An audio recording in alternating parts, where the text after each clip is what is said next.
Good morning.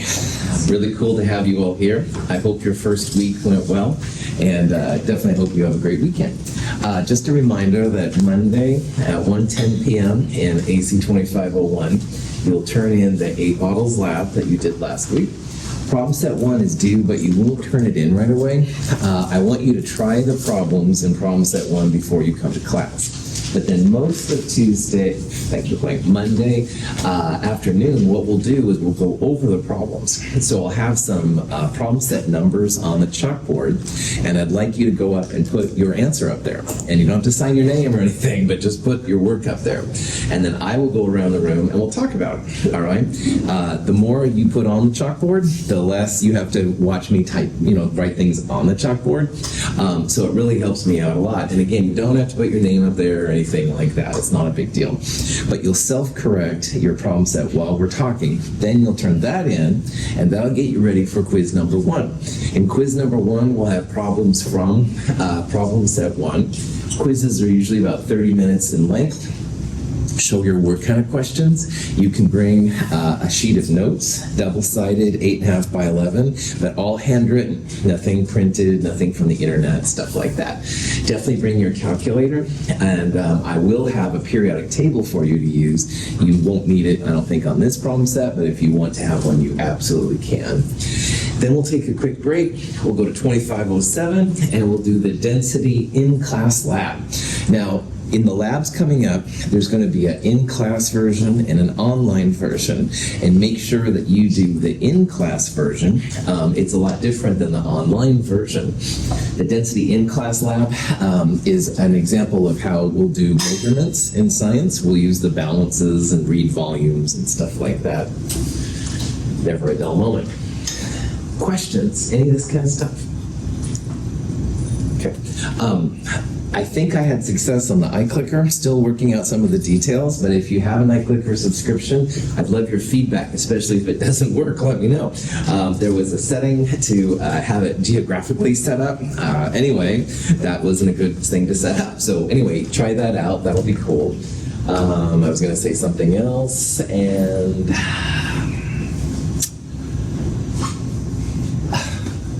oh, I sent out an email this morning. That's right. That's what I was going to say. Sorry. Thank heavens it's Friday, But anyway, I sent out an email to all of you this morning with section 01 stuff that's due next week specifically. So it'll tell you exactly the density lab to use, and it'll list the problem set links and stuff like that. If you did not receive email from me, it says what's happening during week 2, Chem 221, section 01, let me know. I'll resend it to you. Should be no big deal. Okay. Now I'm done. Questions? Anything? Awesome. We left off on Wednesday with a real fundamental problem in science. And if you have, for example, a graduated cylinder like this one, which we'll use next week, and the water, presumably, is between 17 and 18 milliliters, how do you record it in science? All right?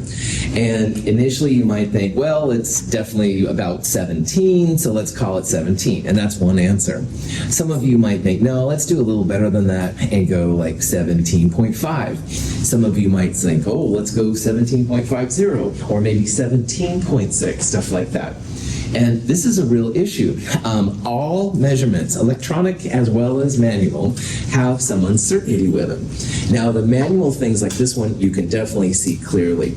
With electronics, what I've seen is that the last digit kind of goes up and down a little bit. And we'll see examples of this with our mass balances next week. So, unfortunately, even in science, there's some uncertainty. So, because chemistry is so heavy related to experiments, we have to have a system set up so that we'll all measure the same thing in the same way. And that's really what significant figures is all about. Significant figures, or sig figs, super important for what we're going to talk about. We'll use it all the way through Chem 223. It's not the most exciting topic in the world, I won't lie. I won't try to candy coat it or anything like that. But wow, is it important. And like I said on Wednesday, this is a thing that a lot of times I take points off for on assignments. And it's not that I don't like you or anything like that, it's just that we have to have some kind of consistency when it comes to taking measurements in chemistry. Now, for a measurement like this, what we'll talk about here in a little bit is that you always go one more decimal point beyond what you can record. So like on this graduated cylinder, you can see there's 15 here, 16, 17, 18, 19, 20. These go to the ones spot on the number line. So in chemistry and science, what we do is we estimate one more decimal position. So in this case, because this is between 17 and 18, I would feel confident in claiming this is like 17.5. But some of you would inevitably think, no, that looks more like 17.6 or 17.4. And that's okay. That's what we'll start calling the doubtful digit on the next slide. There's always a little bit of plus or minus associated with that last value. I think everybody feels confident in calling it 17 something, and that last thing is the part that there's a little uncertainty about. All right, so we have to be a little careful as scientists. Okay, so that doubtful digit, pretty important, all right, because it's going to be the number that, it's the best guess, all right, the best calculated estimate as to what it's going to be. But you also should know that the last digit should have a little bit of plus or minus in it. So if it was the 1 spot, it would be plus or minus 1. If it was the 10th spot, it would be plus or minus 0.1, etc., etc. Also important is the total number of significant figures in a number. So at the end on Wednesday, we left with these examples talking about how many sig figs and also where the doubtful digit is. So 65.07 has 1, 2, 3, 4 digits in it, the 6, the 5, the 0, and the 7. I would call that a 4 significant figure number, all right? Also important is the last part right there, the 7. The 7 is in the hundredths spot, so the 7 is the doubtful digit on this problem. So you can imagine that this number, if you looked at it wherever it was measured, maybe it was 65.06, or maybe it was 65.08, something like that. That's what the doubtful digit means. You can have numbers with more or less significant figures, and also different doubtful digits. Now here's a number, 54.70318. 547318.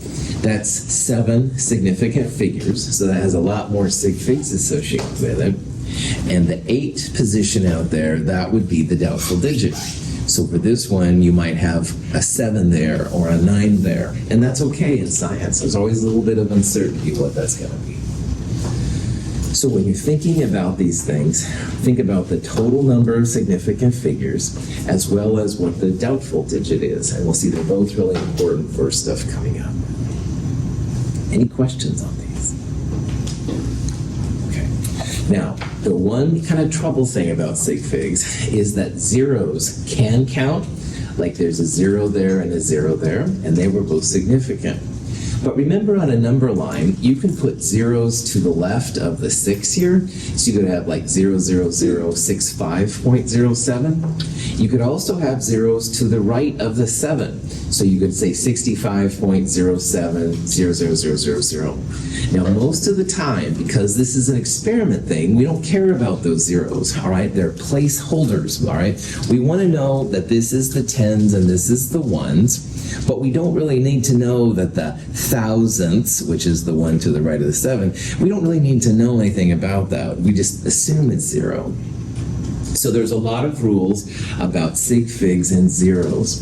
And this is one of the things that's not hard, but it is a good idea to practice just to make sure that you're up to speed. So if you have a 0 in the middle of non-zero numbers, it's significant. So 69.08 has a 0 between an 8 and a 9. Those are both non-zero numbers. Zeros between non-zero numbers count. They're significant. So this would have 4 significant figures.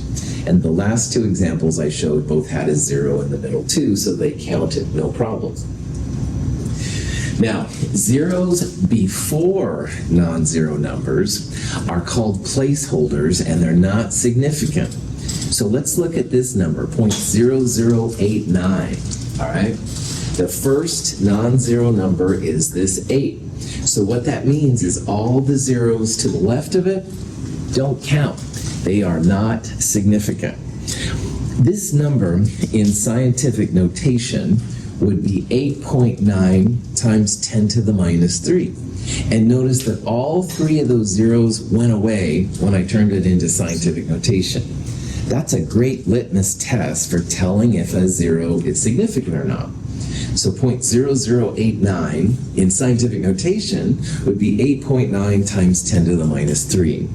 So zeros before non-zero numbers do not count. They're called placeholders. They tell you that this 8 here starts at the thousandths.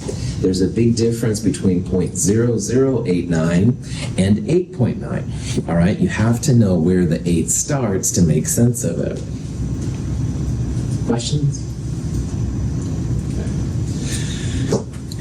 Zeros at the end of a number, it depends on if they're after the decimal or before the decimal. We'll talk about before the decimal here in a little bit.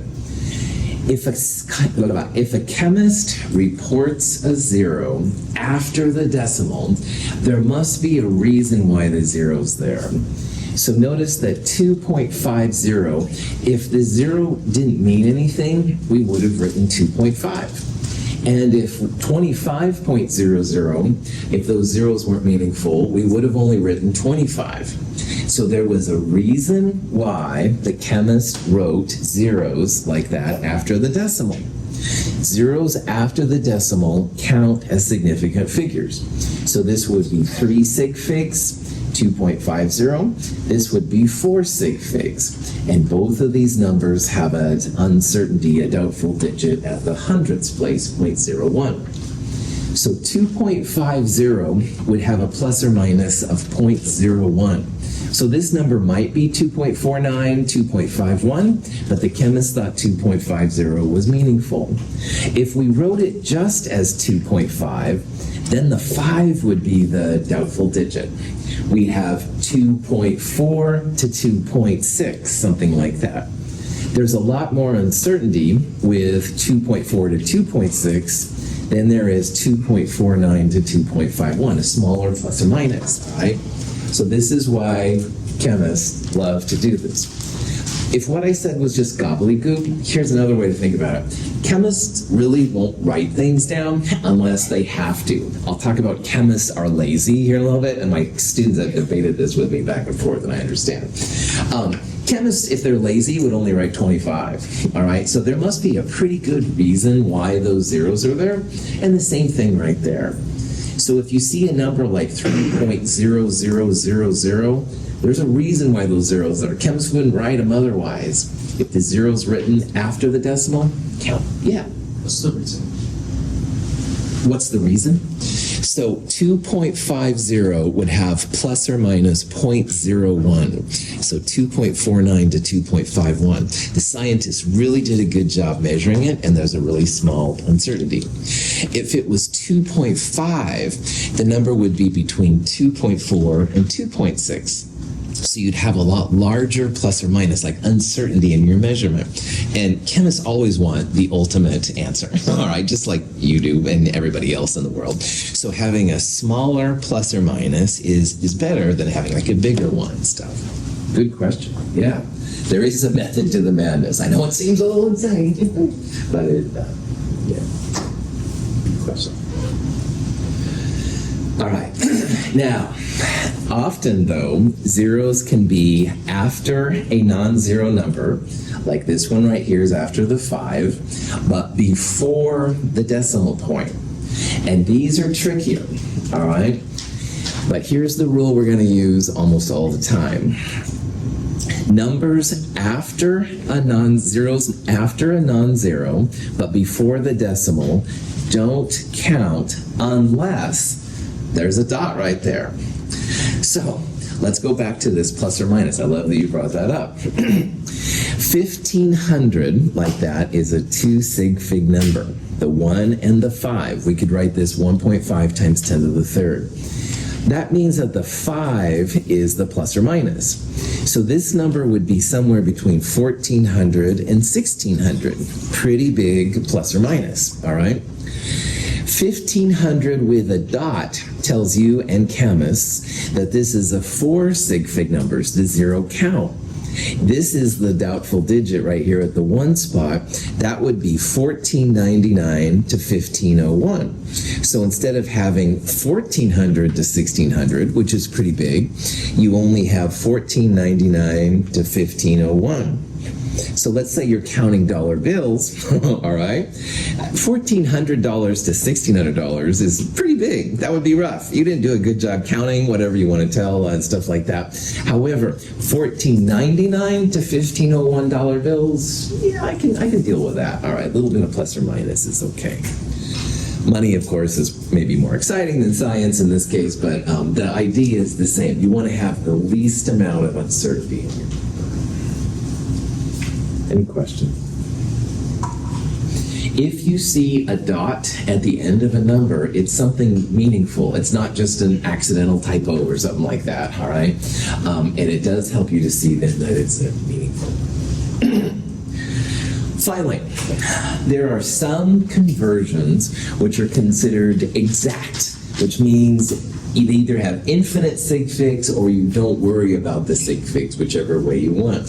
And on Monday, right after my intro thing, we talked about how like 4 quarters is equal to $1. Do you know of any conditions where like 5 quarters might equal $1? No, definitely. That's so stupid. I'm sorry to ask. But anyway, yeah, 4 quarters, always $1. Just like 60 seconds is always a minute. 10 millimeters is always a centimeter. Lots of things like that are that way. So there are some examples where we don't worry about the sig figs. All of the metric conversions fall in that. 60 seconds is a minute falls in that. 4 quarters is $1. There's lots of things like that that happen.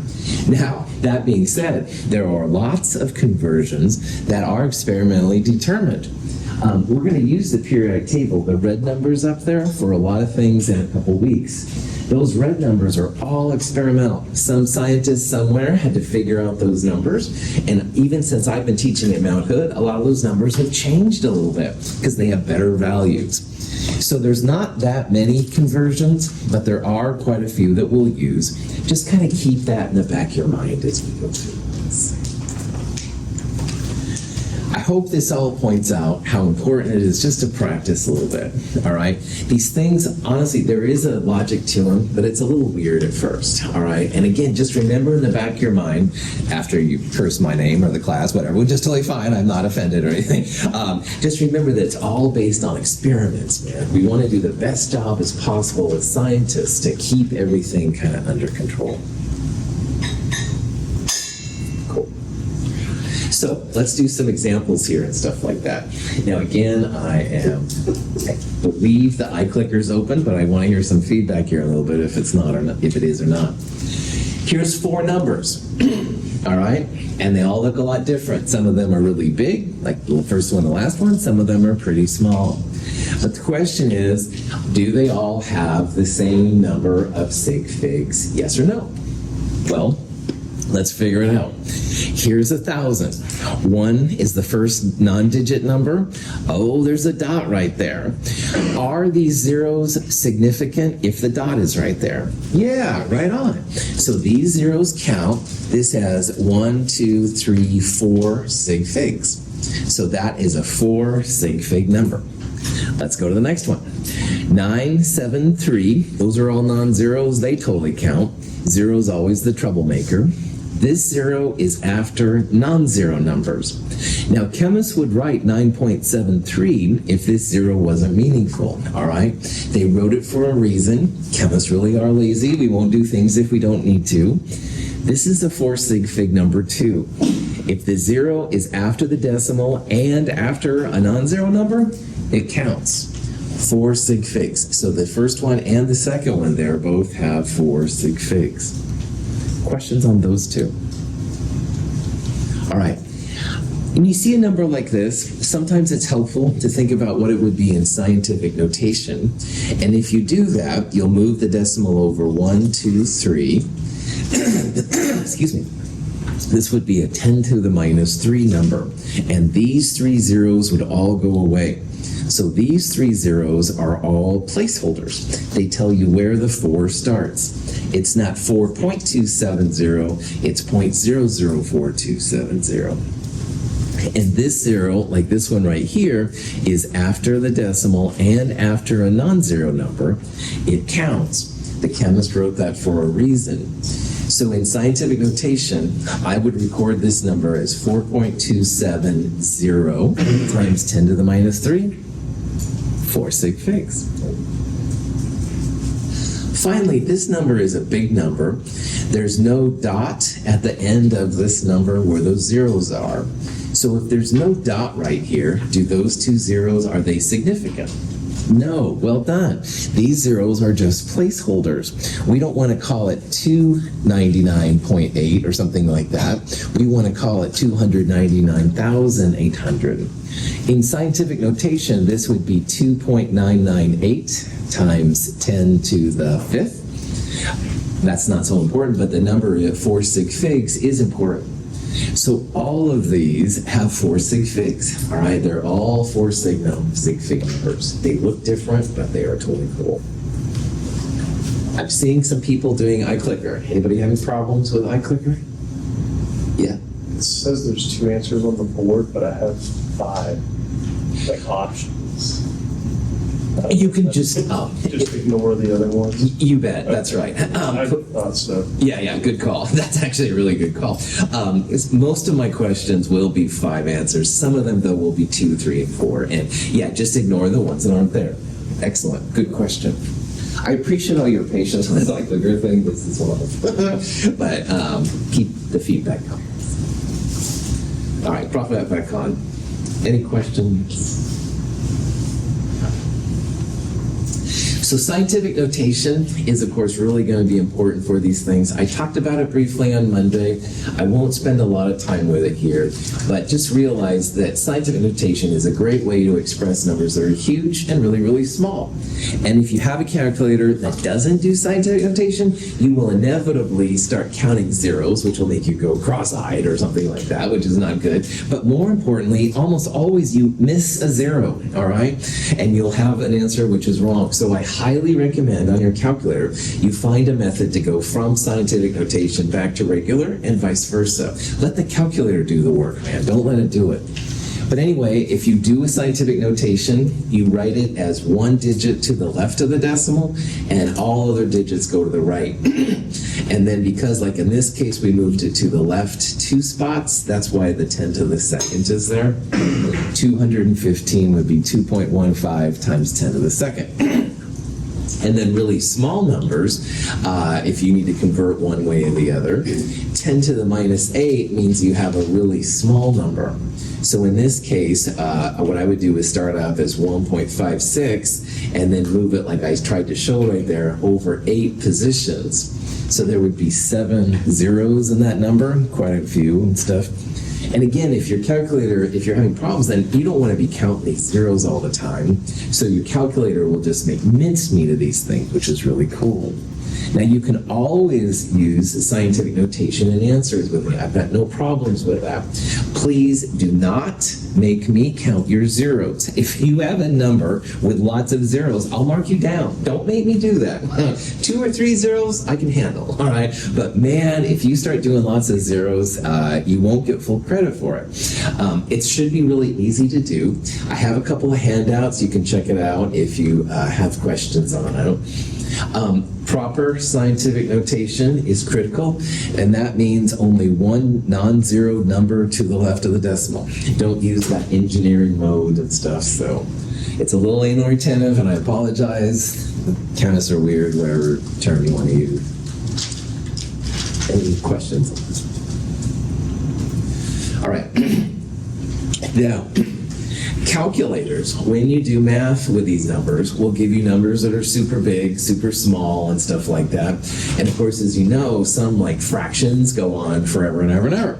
And because society is impatient, whatever term you want to do, sometimes you have to round your answers off. And there are some rules in figuring out how to round things off. So when you decide how many numbers to keep, and we'll talk about this here in a little bit, you always want to look at the first digit that you're going to drop. So for example, if the first digit you're going to drop is between 0 and 4, then you drop it and all the remaining digits you call it. But if the first digit you're going to drop is between 5 and 9, then you round the last number up by 1 to show that the doubtful digit should probably be a bigger number. And I'll show you some examples of this here in a little bit. Well, let's do it right now. 2.4271. Let's say that you wanted to round this number to two significant figures. What I would do, start on the left, the 2 and the 4 would be the two significant figures. All right, no problem. But you also want to look at the first digit to be dropped. So in this case, this 2 right there would be the first digit to be dropped. And that 2 is between 0 and 4, so you leave the number alone, it would just be 2.4. No problem. In the next example, if we want to round that to two sig figs, 4 and the 5 would be the two significant figures we keep. But we look at the first digit to be dropped, which is 8. Now 8 is between 5 and 9. That means we're going to round the 5 up by 1 to a 6. So 4.5816 to two sig figs would be 4.6. We would round that 5 up. Now, our textbook, which is pretty good overall, has a really weird rule about what happens if the digit you drop is 5. And I want you to ignore that. We're going to do the much more common system, which is right here. 0 to 4, drop it. 5 to 9, round up. Don't worry about their weird rules in the textbook if you've checked that out. Yes. How do you know how many significant figures that you want to round to? On the next part, I'll show you. And the punchline is that multiplication and division have one set of rules, and addition and subtraction have a separate set of rules. But I'll talk about that here in just a second. Other questions? So let's round this number to three significant figures. All right? So let's look at this number first of all. 0.0030350. All right, three sig figs. We need to first of all think about if these three zeros are significant or are they placeholders. What do you think? Are these three zeros right there, are they significant or are they just showing us where the number starts? Yeah, they're not significant figures. They're just showing you where the number starts. Like you could write this as 3.0350 times 10 to the minus 3. All right, so that's the first thing. These three zeros don't count. Now, three sig figs means the 3, the 0, and that 3 are all significant. All right? So then at the next part, last thing to do is to see about the first digit dropped, which is a 5 right there. If the first digit dropped is between 0 and 4, leave the number alone. But if the first digit dropped is between 5 and 9, and again, ignore a textbook. If you know about it, it would say not to do anything. But if the first number dropped is between 5 and 9, you do round up. So this number would be 0.00304. All right, we will round up that last value. If the first digit dropped is between 5 and 9, up, like this one is here. If that first digit dropped would have been 0 to 4, we would have left it alone. And again, our textbook has some weird rules about a 5 right there. You ignore those. We're going to make it simpler. All right, 0 to 4 down, leave it alone. 5 to 9, up 1. Question? Yeah.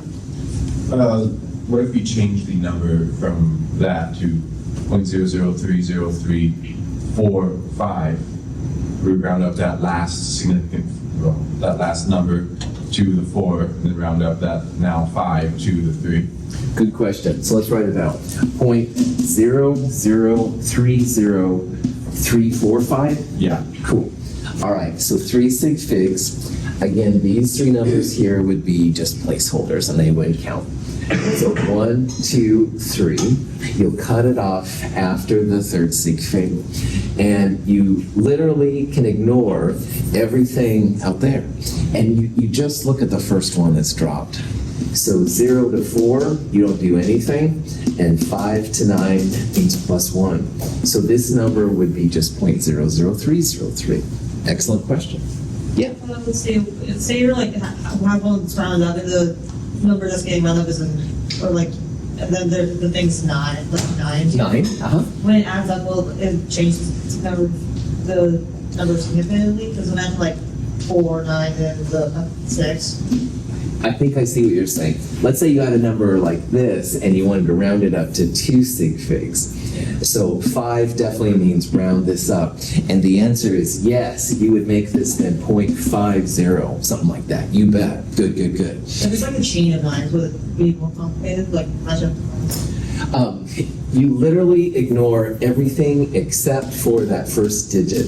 So let's say we'll go back to this one and there were just a ton of 9s out there. Ignore it. This is a 4, leave it alone. But I know it's like after the thing, imagine it's like a bunch of 9s, it's just going to be complicated. Round it up. So 0.499999, round it up would be 0.500000. Yeah. Good.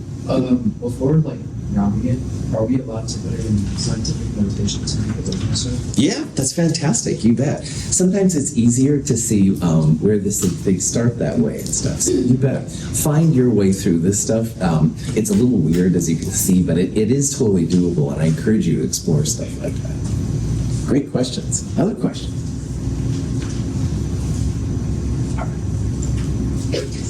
Looks like the thing is working too. Okay, now back to the regular idea, and this was whoever brought this up earlier.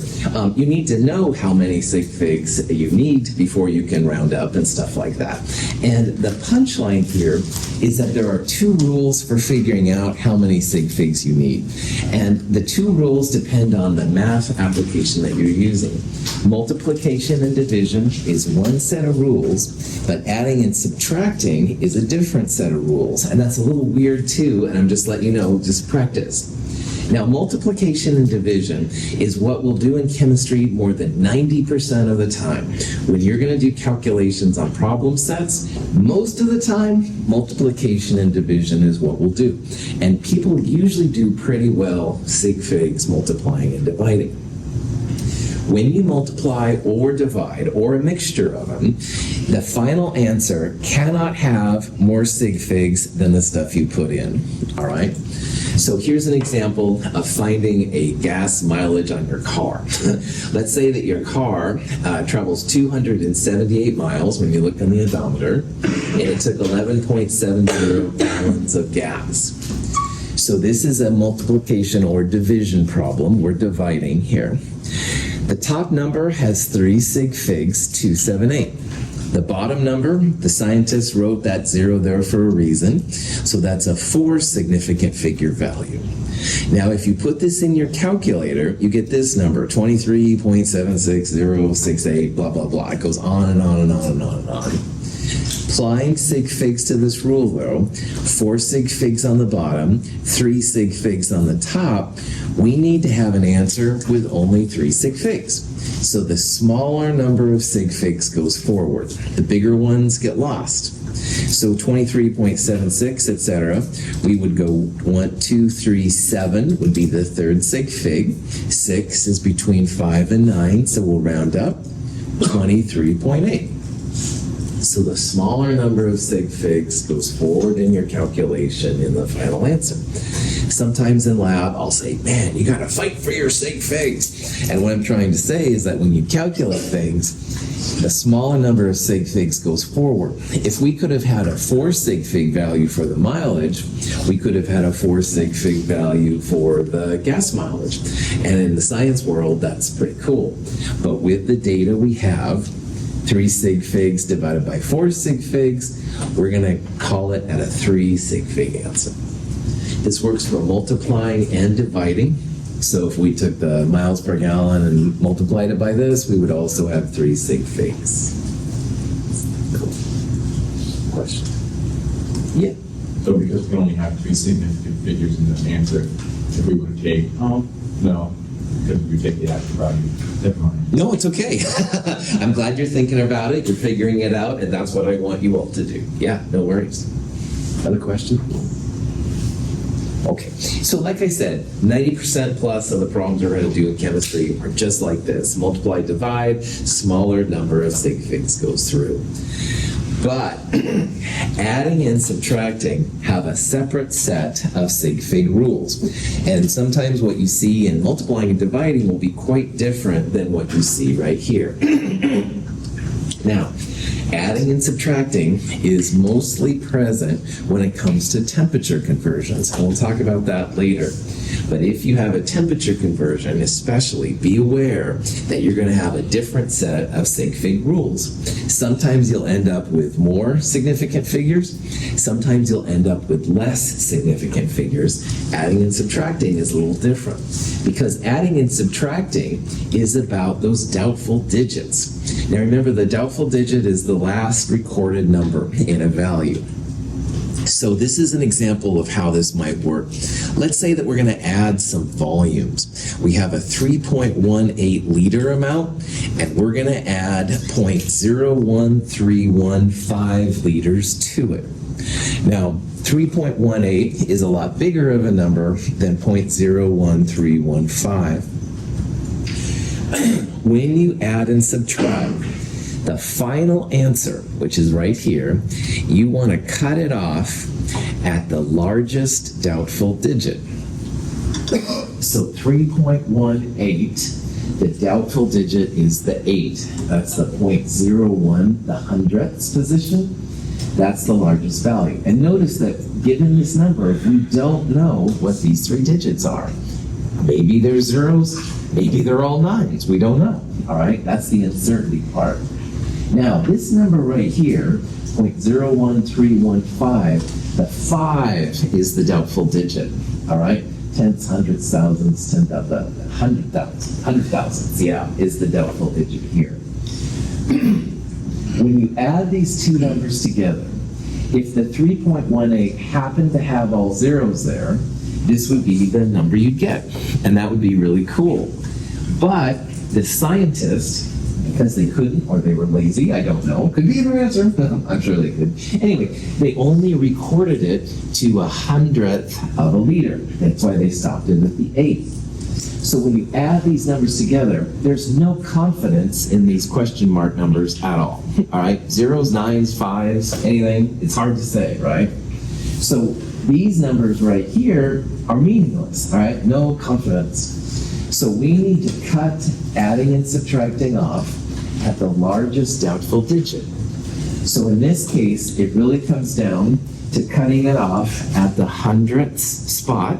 That's where the 1/8 stops. The 5 goes out here, but the 8 stops right here. We can use 3.19. But notice how we went from this number, a 4 sig fig number, to a 3 sig fig number. You're going to see some really weird kind of things when it comes to adding and subtracting. And it all comes down again to the confidence that a scientist has in measurements. And this number we were given, 3.18, that's all we've got, all right? Yes, it would be awesome to go back and remeasure it. And a lot of times scientists will do that if it's possible. But with this data that we have, we are stuck with a hundredths position. And that's why we're going to cut this number off at the 3.19 position. So, multiplying and dividing, smallest number of sig figs goes forward. All right, we'll do that most of the time. But adding and subtracting, it's always about the largest doubtful digit. The hundredths versus the 100,000ths, we're going to have to cut it off at the bigger one. Hundredths is a bigger position than the 100,000ths. That's why it's 3.19. Okay, any questions on that? When you do temperature conversions, think about this, all right? Again, most of the time, multiplying, dividing, pretty straightforward. But man, once in a while, when we do especially temperature things, then we've got to think about these crazy things. Okay. So that leads us up to what's called density, all right? Now, density is a way to relate the mass of an object to the volume of an object. And density is actually a really cool thing. And here's a bad joke that maybe you've heard before, maybe you haven't, but it's which weighs more, a ton of feathers or a ton of bricks? And without thinking about it, you'd say, oh yeah, the bricks, because bricks, man, they're solid.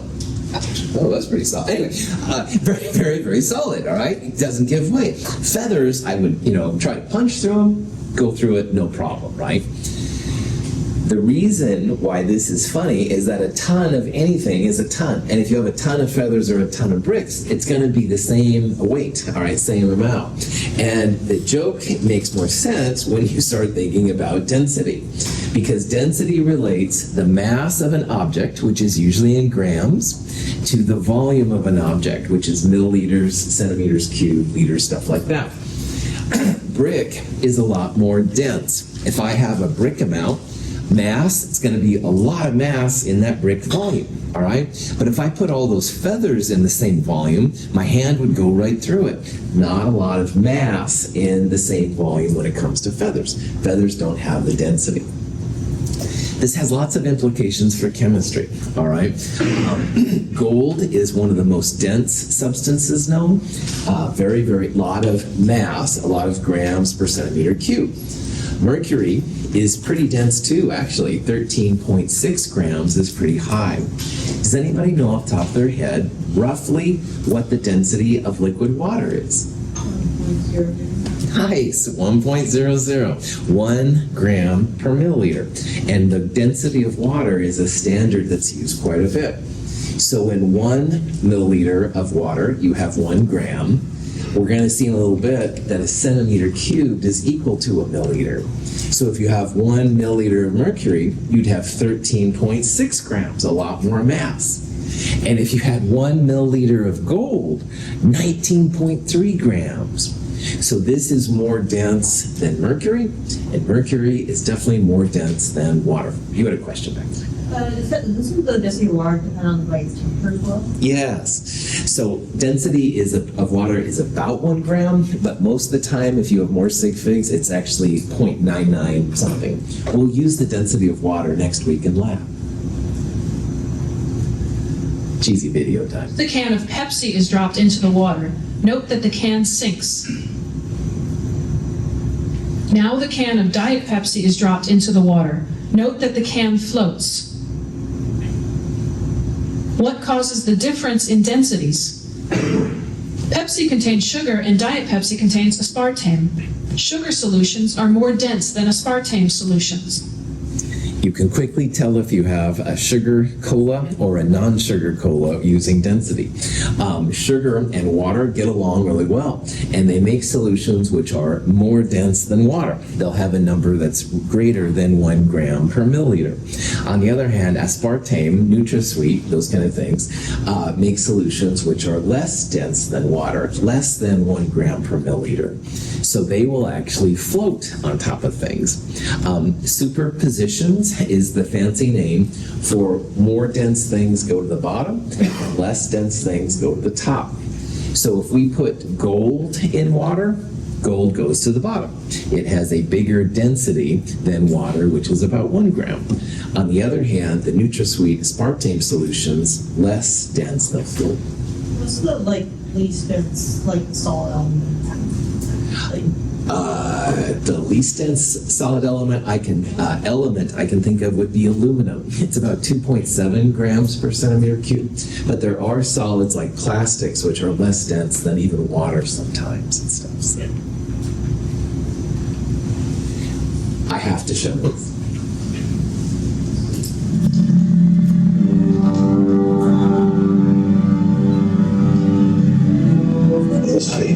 He's looking to feed him. That's what scares me.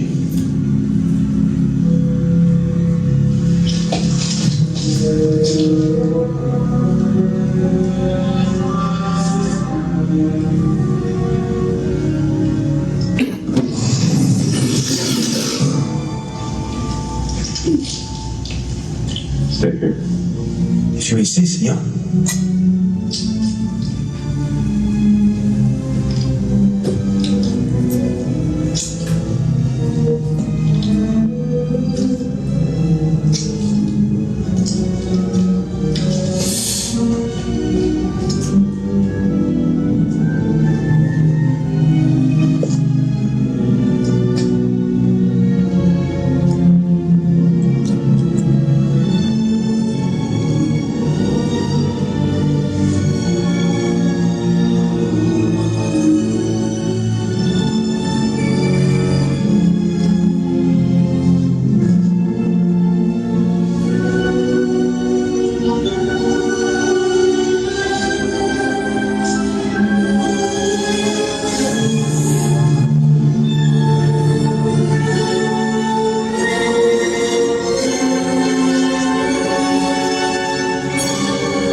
Okay, I apologize for the bad movie references. Actually, it's a fun movie. That's Indiana Jones, the first one. If you're into that, it's cool. You don't have to like any of my bad movies to get an A in this class. However, why I like that part is that he was trying to fool the tomb, and he was trying to use sand in place of gold. Well, gold, as I just said, was super dense, and it's going to have a lot of mass. Sand is more dense than water, but it's not as dense, and I don't think he did a very good selection. So the tomb wasn't fooled. This is a post-lab question on next week's lab. Hint, hint, wink, wink. Anyway, it's kind of silly and stuff, but the plot here is that the density of gold is probably more dense than sand, and he didn't do a good job measuring it out. So anyway, back to chemistry, I know, as what you're looking forward to. Here's an example of a question you might see. Now, earlier, I said how some plastics, which are solid, are less dense than water, and a lot of them will float. So if you've ever done like anything on the water and you drop a rope, sometimes they'll float, depending on what it's made of. So in this question, we have a rope, polypropylene. It floats on water. On the other hand, this kind of soda bottle plastic apparently sinks in water. So what question is, put these in order of increasing density, all right? Now the important thing here is that the less dense thing will float, and the most dense thing will go to the bottom. So in this case, the rope floats the polypropylene. So the polypropylene will be the less dense. On the other hand, the soda pop thing, this terephthalate thing, sinks, so that would be the most dense, and water would be in the middle. So this is superposition. You're using less dense on the top and most dense on the bottom. The less dense things will float, and the more dense things will sink. If you throw rocks in the water, if you're ever at the river fishing or something like that, the rocks almost always sink to the bottom. They're more dense than water. On the other hand, there's the one kind of pumice, I think it is, that will float on water. It's a wild rock when you see it. But anyway, questions on that? Now, density has a lot of uses in chemistry. Density is something that is always measured experimentally. So sig fig's absolutely important here. So let's say you have a sheet of copper, and this is the mass in grams. Mass is almost always measured in grams or kilograms, stuff like that. On the other hand, we have a length, a width, and a height or thickness. And the question is, what's the density? Grams per centimeter cubed. Now, if you're going to calculate density, the mass will go in the top, and we've got that. But the volume on the bottom, we have to use a volume unit. Milliliters work, liters work, and the centimeter cubed will work as well. So I want to show an example of how scientists can use a centimeter cubed using data like this. In math, a centimeter cubed is literally centimeters times centimeters times centimeters. So you can see in this problem, we have a length in centimeters, we have a width in centimeters, and a height or thickness, which right now is in millimeters. So to get to this centimeter cubed, we first need to turn that millimeter into a centimeter. So knowing that the metric prefixes are important, millimeter and centimeter are two of them I'd like you to know. There's 10 millimeters per centimeter, so this comes out to be 0.095 centimeters. And this is important because if you have centimeters, we can take this number now and multiply it by the length and the width. We'll have our centimeters times centimeters times centimeters. We'll end up with centimeters cubed. So when you do that, all three numbers together, this is the number you get in a calculator. But because this number is only from a 2 sig fig number, I'm going to cut it off at 6.4 centimeters cubed. This is a volume. And then finally, then the density would be the mass in grams divided by the volume. 2 sig figs goes forward, 8.99, etc. in your calculator becomes 9.02 sig figs. So this is cool for a couple of reasons. First of all, it shows density, how to find mass over volume numbers like this one. It also shows the importance of using the same kind of unit, especially for centimeters cubed. And finally, it shows the importance of sig figs because this one number had only 2 sig figs, so our final answer had 2 sig figs. Sig figs are important and worth fighting for. Whoops, yeah. Questions on that? Yeah. Sorry for the repetition, but wouldn't it be 3, what's it called? Sig figs. Sig figures instead of 2 in the final solution? Right up. How many sig figs in 0.95 millimeters? Oh. Yeah, no, it's cool. Yeah, you just saw it. Wow, because Totally. And some people will convert everything I give them into scientific notation. And the reason for that, this would become 9.5 times 10 minus 1. That first 0 goes away. So I'm glad you asked. You weren't the only person thinking it in the room, I promise. And yeah, that's why. It's 2 sig figs here, so we end up with 2 sig figs. That's why we're going to fight for sig figs in chemistry. Woohoo! I know you're excited. Anyway, good question. Other questions? All right. Thank you for being here. Have a great weekend. See you on Monday. Have a great weekend.